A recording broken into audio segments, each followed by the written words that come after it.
Sisi Young Africans tulichagua mix model, mfumo mchanganyiko wa kuchukua 49% za wawekezaji, kwa maana tufungue room of investment na tubakize 51 kwa ajili ya wanachama wetu wawe majority shareholder.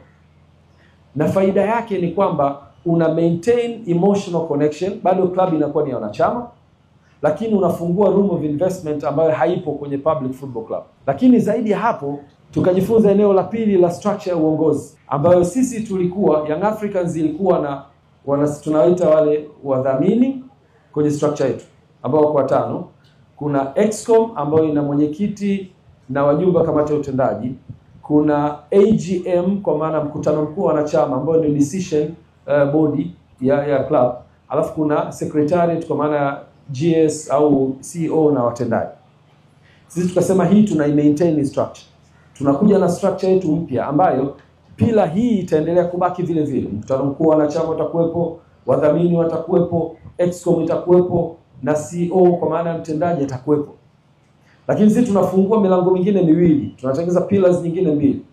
Pila ya kwanza itakayokuwa katikati itakuwa ni pila ya kampuni, Young African Sports Club Company Limited. Hii ni kampuni mpya itakayoanzishwa.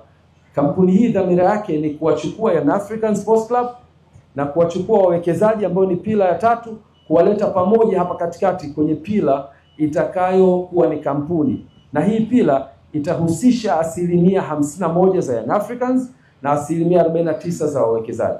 Kwa Yanga sasa hivi ina pillars 3. Ina Young African Sports Club ambayo ina mfumo wake wote na wanachama wake, ina wawekezaji huku mwisho watakaonunua shares 49, na ina kampuni katikati itakayokuwa inawakutanisha Young Africans na wawekezaji.